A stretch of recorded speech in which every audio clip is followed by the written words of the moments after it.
ಎರಡನೆಯ ತಂಗಿ ಶ್ರವಣಿ. ಏನವಳ ಅಂದ ಚಂದ, ಕಾಮನ ಬಿಲ್ಲಿನಂತಿರುವ ಅವಳ ಸ್ವಂತ, ಬಳ್ಳಿ ಹಾಗೆ ಬೆಳಗುತ್ತಿರುವ ಅವಳ ಮೈಮಾಟ, ಸೌಂದರ್ಯದ ರಾಶಿಯನ್ನೇ ಹೊತ್ತ ಅವಳ ನನ್ನ ಪಟ್ಟದ ರಸಿನಾಗಿ ಮಾಡಿಕೋಬೇಕೆಂಬುದೇ ನನ್ನ ಮನದಾಸೆ.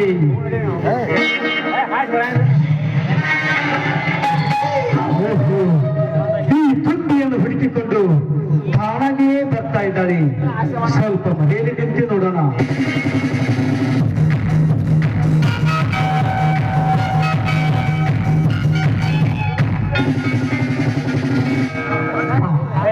ದಿನದಿಂದ ದಿನಕ್ಕೆ ಎಷ್ಟೊಂದು ಬದಲಾವಣೆಯಾಗುತ್ತಿದೆ ಈ ನಾವು. ಹಚ್ಚ ಹಸಿರಾದ ಹುಲ್ಲಿನ ಒಳಗೆ ಜುಳಿಜುಳಿದ ಹಣ್ಣಿನ ಹೂವಿನ ಅರಳುವಿಕೆ, ಈ ಹೂವು ಕೋಗಿಲೆ ಕನ್ನಡ, ಇದನ್ನೆಲ್ಲ ನೋಡ್ತಾ ಇದ್ರೆ ಸೌಕರ್ಯದಂತೆ ಭಾಸವಾಗ್ತಾ ಇದೆ. ಏನಿದು ಇಷ್ಟೊತ್ತಾದ್ರೂ ಕೂಡ ನನ್ನನ್ನು ಕರೆದುಕೊಂಡು ಹೋಗೋದಕ್ಕೆ ನನ್ನನ್ನ ಸಾಧ್ಯ ಇಲ್ವಲ್ಲ.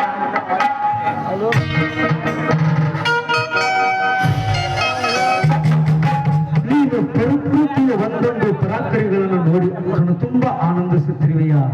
ಆದ್ರೆ ನಾನು ನಿನ್ನ ಸೌಂದರ್ಯದ ಒಂದೊಂದು ಅಂಗಗಳನ್ನು ಹೇಗೆ, ಎಲ್ಲಿ, ಯಾವಾಗ ಮುಟ್ಟಿ ಆನಂದಿಸಲಿ ಎಂದು ಹಂಚು ಹಾಕ್ತಾ ಇದ್ದೀನಿ ಶ್ರಾವಣಿ ದೇವಿಯವರೇ. ಮಿಸ್ಟರ್, ಒಂಟಿಯಾಗಿ ಸಿಕ್ಕಿದಂತ ಬಾಯಿಗೆ ಬಂದಂತೆ ಮಾತನಾಡಿಕೆ ಆದ್ರೆ ಕಾಲೆಲ್ಲರೂ ಮೆಟ್ಟಿನ ಕಣ್ಣಿಗೆ ಬಾರಿಸಬೇಕಾಗುತ್ತೆ, ತಿಳಿದುಕೋ. ಹೆಚ್ಚಿಗೆ ಮಾತನಾಡೋದಿಲ್ಲ, ಹುಚ್ಚು ಹೆಂಗೆ ಜಗನಿಗೆ ನಾಡಿಗೆ ಇಷ್ಟು ಸತ್ತಿರ್ಬೇಕಾದ್ರೆ ನೀನು ಮೀಸಿ ಹೊತ್ತ ಕನಸು ನಾನು ನನಗೆ ಎಷ್ಟಿರಬಾರ್ದು ತವರು. ಈ ಮಿನಿಸ್ಟರ್ ಹುದ್ದೆಯ ಮುಂದೆ ಉದ್ಯೋಗದಿಂದ ಮಾತನಾಡುವೆಯಾ? ನೀನ ಮಹಾನ್ ಭಾವ ಸುಳ್ಳು ಆಶ್ವಾಸನೆ ನೀಡಿ ಅತ್ಯಂತದ ಹೂಮಾಲೆಯನ್ನು ಕೊಳಗೆ ಹಾಕಿಕೊಂಡು ಪುಡಾರಿಗಳಿಗೆ ಸಪೋರ್ಟ್ ಮಾಡೋ ಏನಿನ ಕರ್ಮದ ಫಲ ಏನು ಅಂತ ದಿನ ಬೆಳಗಾದ್ರೆ ಸಾಕು ನ್ಯೂಸ್ ನಲ್ಲಿ ಗೊತ್ತಾಗುತ್ತೆ ಆಣಿನ ಜಾತಕದ ಫಲ.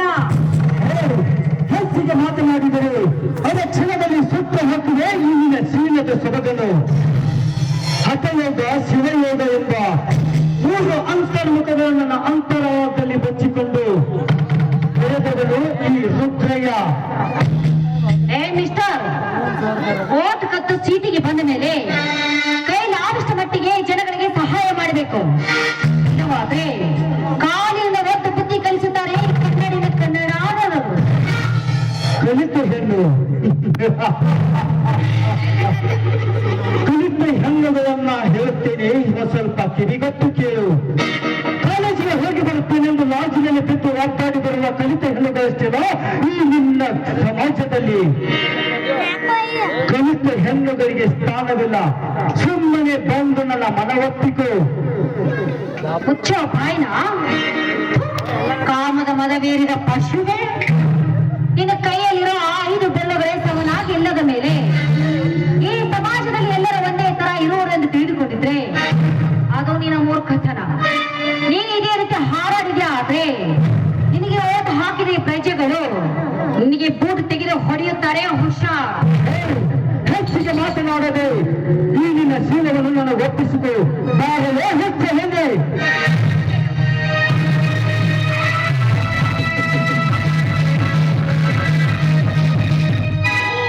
ದೇವರ ಕೈಯನ್ನು ಇಲ್ಲವಾದರೆ ಕ್ಷಣಾರ್ಥದಲ್ಲಿ ಕತ್ತರಿಸಾಕುವೆ ನಿನ್ನ ಶಿರವನ್ನು.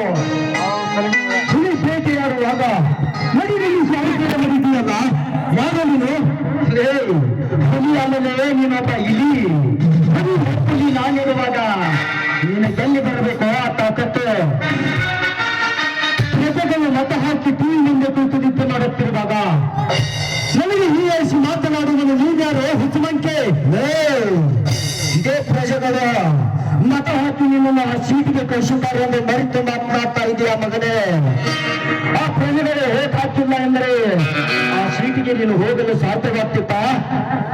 ದೇಶ, ಈಶ, ದೇಶಾಭಿಮಾನ ಇಷ್ಟೊಂದು ಪರೋಪಕಾರದ ಮಾತನ್ನ ಮಾತಾಡ್ತಿದೀಯ. ನೀನೇನು ಗಾಂಧೀಜಿನ, ಸುಭಾಷ್ ಚಂದ್ರನ ಅಥವಾ ಭಗತ್ ಸಿಂಗನ? ನಿನ್ನಂತ ಹೊಲಸ ಬಾಯಲ್ಲಿ ಅಂತ ಮಹಾತ್ಮರ ಹೆಸರು ಬರಬಾರದು. ನೀವೇ ರಾಜಕೀಯ ಮಾರ್ಗದವರನ್ನ ಹಿಡಿಗಳು. ಕಂಡ ದೊಡ್ಡ ಕೊಟ್ಟು ಓಟ್ ಹಾಕಿಸಿಕೊಂಡು ಆರಿಸಿ ಬಂದು ಅದೇ ಪ್ರಜೆಗಳು ಇವನನ್ನು ಕೇಳಲು ಬಂದರು. ಆ ಪ್ರಜೆಗೆ ಬಾಯಿಗೆ ಬಂದಂತೆ ಮಾತನಾಡಿ ಕಳಿಸ್ತಿದ್ದ. ಅದೇ ತನ್ನ ತನ್ನ ಲೋಕ ಬಿಟ್ಟು ಒಂದೇ ಒಂದು ಚುನಾವಣೆಯನ್ನು ಎದುರಿಸು. ಅವಾಗ ನಿಮ್ಮ ಮನೆಯವರೇ ನಿಮಗೆ ಓಟ್ ಹಾಕುವುದಿಲ್ಲ. ಅವಾಗ ಠೇವಣಿ ಕರೆದುಕೊಂಡು ಮನೆಯಲ್ಲಿ ಕೊಳ್ಳಬೇಕಾಗುತ್ತದೆ.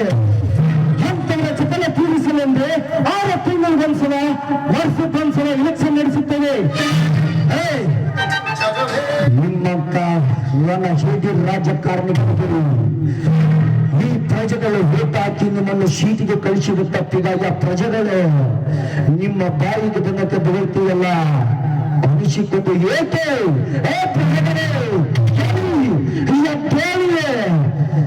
ಇಂಥ ಹಲಕಟ್ಟ ರಾಜಕಾರಣಿಗಳಿಗೆ ನಿಮ್ಮ ಕಾಲಲ್ಲಿರುವ ಚಪ್ಪಲಿ ತೆಗೆದುಕೊಂಡು ಬಂದು ಹೋಗಿ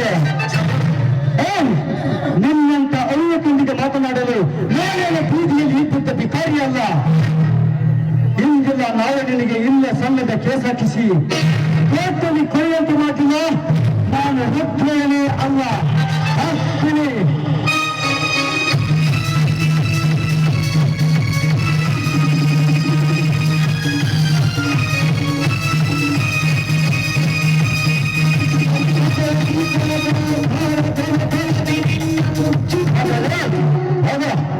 ನಿನ್ನಂತ ಹೊಲಸು ರಾಜಕಾರಣಿಗಳಿಗೆ ಹೇಗೆ ಬುದ್ಧಿ ಕಲಿಸಿ ಮಟ್ಟ ಹಾಕಬೇಕೆಂಬುದು ಈ ಪೊಲೀಸ್ ಡಾಕ್ಟರ್ ನನಗೆ ಚೆನ್ನಾಗಿ ಗೊತ್ತು. ಇದೀನಿ ಕನಸು ನನಸು ನನಗಂತೂ ನಂಬೋದಕ್ಕೆ ಆಗ್ತಾನೆ ಇಲ್ಲ. ಯಾಕಂದ್ರೆ ನೀನು ಹುಡುಕದಿರೋ ಸ್ಥಳವೇ ಇಲ್ಲ, ಕೇಳಿದಿರೋ ಫ್ರೆಂಡ್ಸ್ ಇಲ್ಲ. ನಿನ್ಗೆ ಕಾಲ್ ಮಾಡಿದ್ರೆ ನಿನ್ ಫೋನ್ ಸ್ವಿಚ್ ಆಫ್, ನೀನ್ ಫೇಸ್ಬುಕ್ ಅಲ್ಲೂ ಇಲ್ಲ, ವಾಟ್ಸಪ್ ಅಲ್ಲೂ ಇಲ್ಲ, ಇನ್ಸ್ಟಾಗ್ರಾಮ್ ಅಂತೂ ಇಲ್ವೇ ಇಲ್ಲ. ನೀನು ಹುಡುಕಿ ಸಾಕಾಗಿ ನೀನಿರೋ ರೂಮಿಗೆ ಬಂದ್ರೆ ನೀನು ಪೊಲೀಸ್ ಅಧಿಕಾರಿಯ ಟ್ರೈನಿಂಗ್ ಹೋಗಿದ್ದೆ ಅಂತ ಗೊತ್ತಾಯ್ತು. ನಿನ್ನನ್ನು ಹುಡುಕಿ ಹುಡುಕಿ ನಾನಂತೂ ಹುಚ್ಚು ಆಗ್ಬಿಟ್ಟಿದ್ದೀನಿ. ಶ್ರವಣ, ಮೊದಲು ತಮ್ಮಲ್ಲಿ ಕ್ಷಮೆ ಇರಲಿ. ಯಾಕಂದರೆ ನಾನು ಪೊಲೀಸ್ ಟ್ರೈನಿಂಗ್ ಹೋದಾಗ ಯಾರೊಂದಿಗೂ ಕಾಂಟ್ಯಾಕ್ಟ್ ಮಾಡಲು ಸಾಧ್ಯವಾಗಲಿಲ್ಲ. ಪೊಲೀಸ್ ಟ್ರೈನಿಂಗ್ ಮುಗಿಸಿ ಬಂದ ತಕ್ಷಣವೇ ನನಗೆ ಸರ್ಪ್ರೈಸ್ ಕೊಡಬೇಕಿಲ್ಲ. ಅಷ್ಟರಲ್ಲಿ ನಾನು ಒಂದು ಫೈಲನ್ನು ಸ್ಟಡಿಗೆಂದು ತೆಗೆದುಕೊಂಡು ಆ ಫೈಲ್ ಹಿಸ್ಟ್ರಿ ಓದಿ ನೋಡಿದಾಗ ಅದರಲ್ಲಿ ಕೈಲ ರುದ್ರಯ್ಯನ ಹಿಡಿತು. ಇದನ್ನು ಚಾಲೆಂಜ್ ಆಗಿ ತೆಗೆದುಕೊಂಡು ನೋಡಿದರೆ ನನ್ನ ಬಾಳಿನ ಇತಿಹಾಸವೇ ಅದರಲ್ಲಿ ಅಡುಗೆ ಕುಂತಿತ್ತು. ಶ್ರಾವಣಿ ಅಡುಗೆ ಕುಂತಿತ್ತು. ಅಂದ್ರೆ ಪೊಲೀಸ್ ಡ್ರೆಸ್ ಮೈ ಮೇಲೆ ಬಂತು ಅಂತ ನನ್ನ ಮರ್ಬಿಟ್ಟಿಯಾ ನೀನು? ಛೆ, ಹಾಗೇನಿಲ್ಲ ಚಿನ್ನ. ನಿನ್ನನ್ನು ಯಾವತ್ತೂ ಮರೆಯಕ್ಕೆ ಸಾಧ್ಯವೇ? ನೋಡು ಚಿನ್ನ, ಕಾಕಿ ಬರಲಿ ಕಾದಿ ಬರಲಿ, ನಾನು ಯಾವತ್ತಿದ್ದು ನಿನ್ನ ಮನೆ. ಆಯ್ತು ರಾಜ, ಅಂದಾಗೆ ಇದೇ ನನ್ನ ಊರು, ಅದಲ್ಲದೆ ನನಗಿರುವುದು ನನ್ನ ಅಣ್ಣ ಮಾತ್ರ. ಅವನೇ ನನ್ನ ಸರ್ವಸ್ವ, ಅವನೇ ನನಗೆ ಬಂಧು ಬಳಗ ಎಲ್ಲವೂ. ಹೌದು, ಈ ಊರಿನಲ್ಲಿ ನನ್ನ ಯಾವತ್ತ ಕೇಳಬಹುದೇ? ನಾ ರಸ್ತೆಯಲ್ಲೆಲ್ಲ ಹೇಳಕ್ ಆಗಲ್ಲ. ನಮ್ಮ ಮನೆಗ್ ಬಾ, ನನ್ನ ಅಣ್ಣನ ನಿನಗೆ ಪರಿಚಯ ಮಾಡಿಸ್ತೇನೆ. ಆಯ್ತು ಶ್ರಾವಣಿ, ಈಗ ಇಷ್ಟು ದಿನದ ಮೇಲೆ ನಾವು ಇಬ್ಬರು ಕೂಡಿದ್ದೀವಿ. ಈ ಸಂತೋಷದ ಸಮಯದಲ್ಲಿ ಈ ನಿನ್ನ ರಸಿಕ ರಾಜನ ಮನ ತೆರೆಯುವಂತೆ ಈ ನಿನ್ನ ಸಿರಿಕಂಠದಿಂದ ಒಂದು ಮಧುರವಾದ ಗೀತೆಯನ್ನು ಹಾಡಬಹುದೇ? ಆಯ್ತು ರಾಜ.